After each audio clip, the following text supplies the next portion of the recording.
और इसमें से जो सोना निकलेगा उससे हम निर्धनों की सहायता करेंगे, गरीबों की सेवा करेंगे, तो उसका धर्म लाभ तुम्हें प्राप्त होगा। सत्यराजित ने कहा, बड़े समझदार हो भाई, सूर्य देव की तपस्या की हमने, सूर्य देव को प्रसन्न किया हमने, और हम ये मणि तुमको ऐसे ही देके चले जाएं? अरे भैया, मणि पाने का मन है तो तुम भी सूर्य देव की तपस्या करो, उनसे ही मणि मांगो। मैं अपनी ये मणि तुम्हें देने वाला नहीं हूं। तो बगैर मणि दिए ही सत्यराजित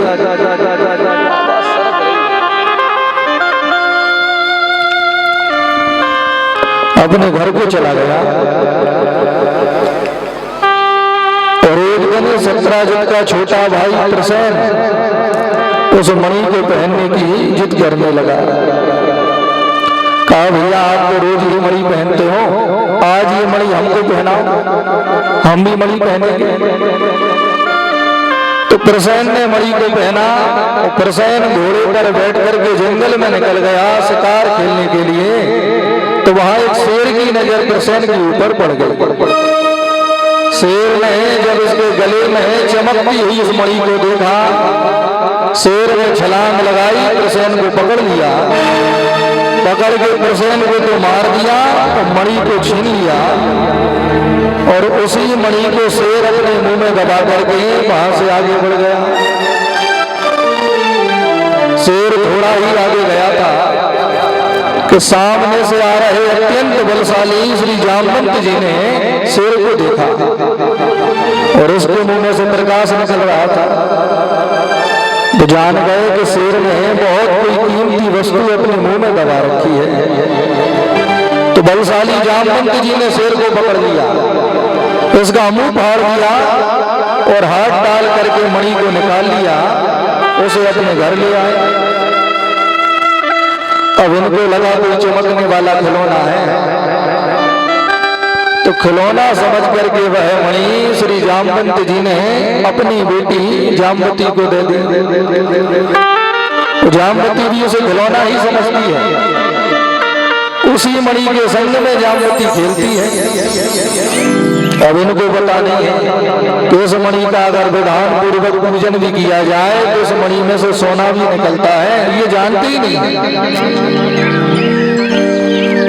अब यहाँ जब कई दिनों तक प्रसेन घर लौट करके नहीं आया, सत्यराजित को चिंता होने लगी कि आखिर मेरा भाई गया कहाँ। और जिस दिन से मणि पहन करके गया है उसी दिन से लौट करके नहीं आया है। कहीं किसी ने मेरे भाई की हत्या तो नहीं कर दी? कौन कर सकता है? अपनी पत्नी से कहा, देवी द्वारकाधीश कन्हैया की नजर थी हमारी मणि पर। जब उनके मांगने पर भी वह मणि हमने उन्हें नहीं दी, तो हमको लगता है कि कन्हैया ने ही मणि पाने के लिए हमारे भैया की हत्या करवा दी और उस मणि को छीन लिया। उनके सिवा ये काम कोई नहीं कर सकता। लेकिन हम लोगों के पास कोई प्रमाण नहीं है, कोई सबूत नहीं है। अगर हम लोग कहें भी कि द्वारकाधीश कन्हैया ने हमारे भाई को मारा है तो कोई मानने वाला भी नहीं है। तो अपनी पत्नी से कहा, देवी अभी तुम शांत रहना, ये बात किसी को मत बताना, क्योंकि मैं जा रहा हूं प्रमाण इकट्ठे करने। जिस दिन मुझे ये पता लग गया कि द्वारकाधीश कन्हैया ने ही मेरे भाई को मारा है तो मैं उन्हें छोड़ूंगा नहीं। लेकिन जब तक मैं लौट के ना आऊं तुम ये बात किसी को मत बताना कि द्वारकाधीश ने हमारे भाई की हत्या की है। सत्यराजित होकर के निकल गया। घर में इसकी पत्नी परेशान होने लगी।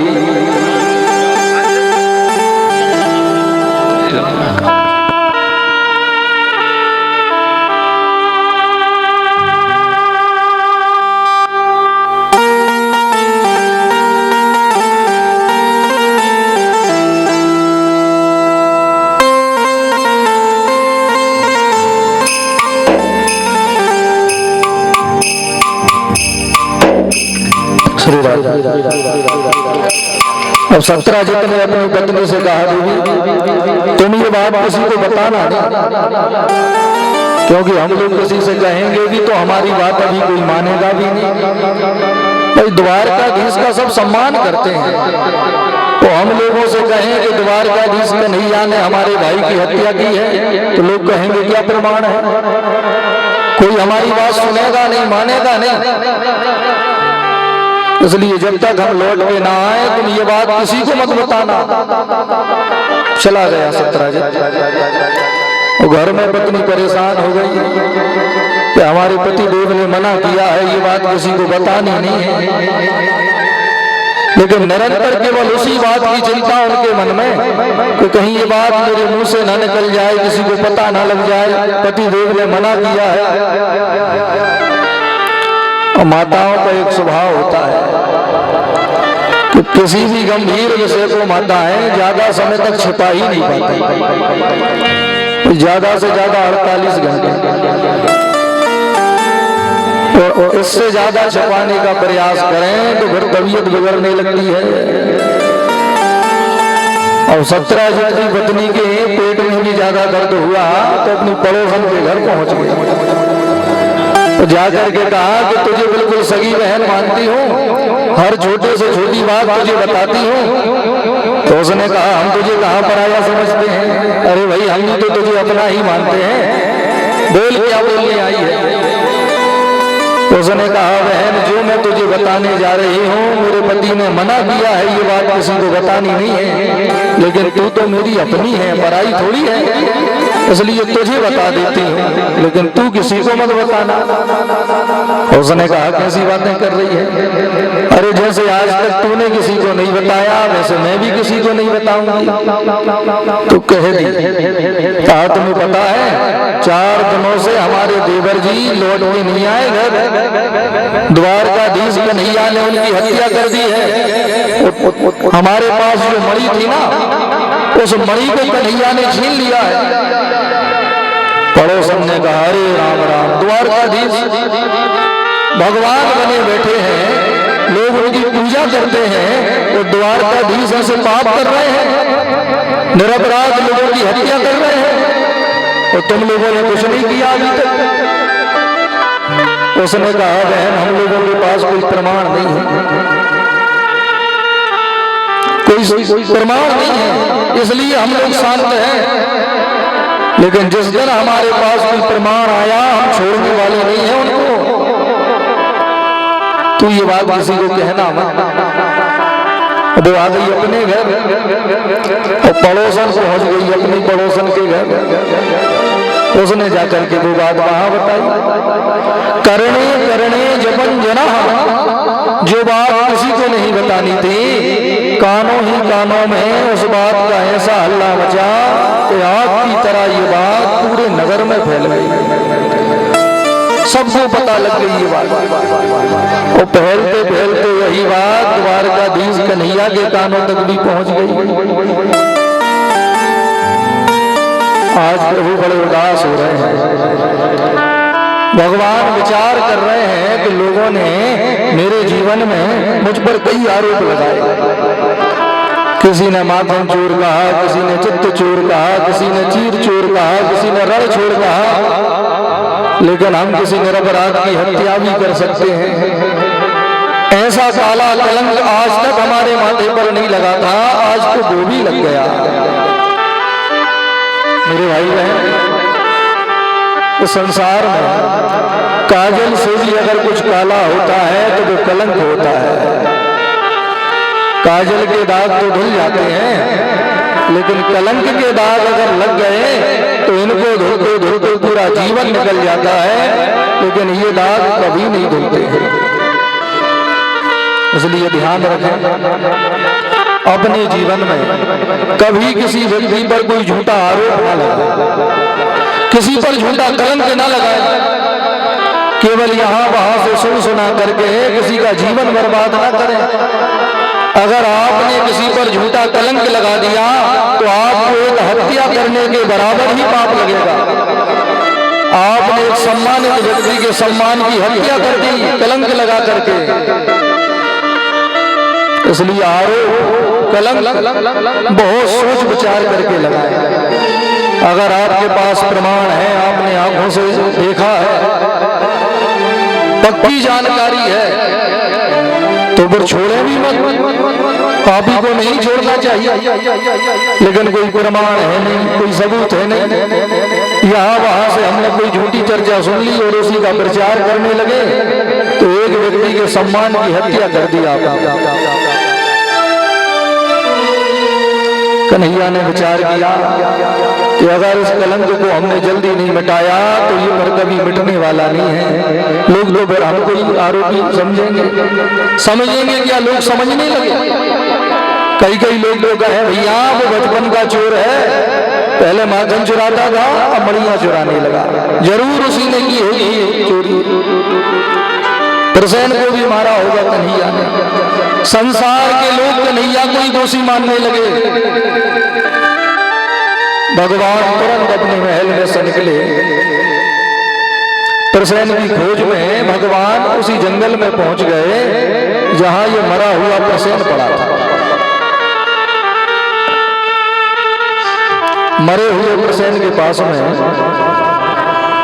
शेर के पंजों के निशान बने हुए थे। जान गए इसे शेर ने मारा है। तो भाई शेर के पंजों के निशान देखते देखते भगवान आगे बढ़े तो थोड़े ही आगे मरा हुआ शेर भी मिल गया। तो जहां मरा हुआ शेर पड़ा था उसी के पास में जामवंत जी के पैरों के निशान बने थे।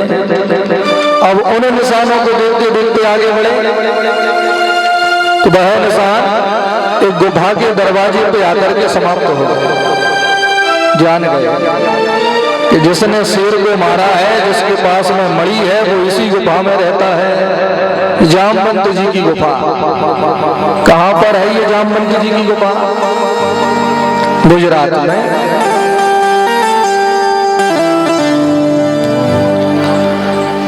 आज भी वह जामवंत जी की गुफा है। भगवान उसी गुफा में प्रवेश हो गए। सैनिकों से कहा देखो अगर हम 12 दिन में लौट करके आ जाएं, 12 दिनों तक हमारा इंतजार करना और उसके बाद तुम लौट जाओ। भगवान जैसे ही जामवंत की गुफा में प्रवेश भये तो उसी मणि के प्रकाश में पूरी गुफा प्रकाशित हो रही थी। ऐसा लग रहा है जैसे सूर्यदेव उसी गुफा में उदय हुए हो।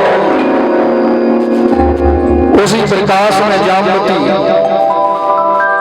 कन्हैया को आते हुई देखी तो डरने लगी, घबराने लगी। अचानक कोई हमारे घर में घुसा चला आए तो थोड़ा भय हो ही जाता है कि ये कौन आया है।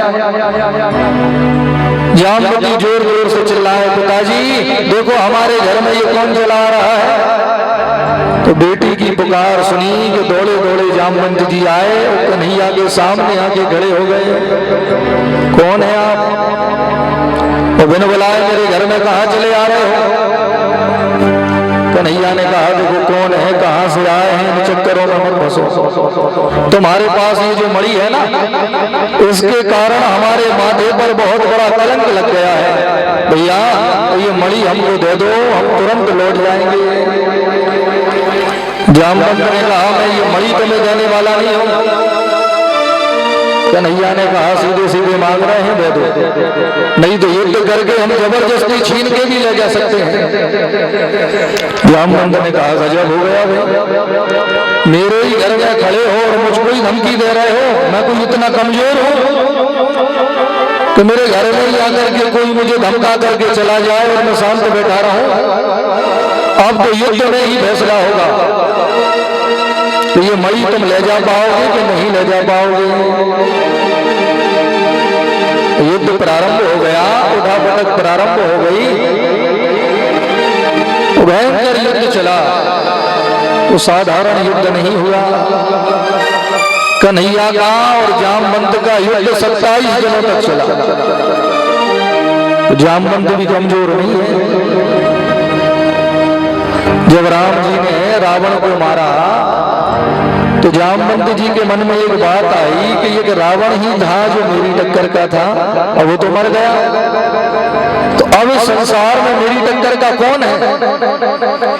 हाँ, जिन राम ने रावण को मारा है, अगर वो मुझसे युद्ध करें तो अभी फैसला हो जाए कि मैं बलशाली हूं कि राम जी बलशाली हैं। राम जी ने कहा, आपसे हम कैसे युद्ध कर सकते हैं? भाई आपने हमारी सहायता करी है, हमने आपको मित्र बनाया है, तो फिर आपसे तो युद्ध हो ही नहीं सकता।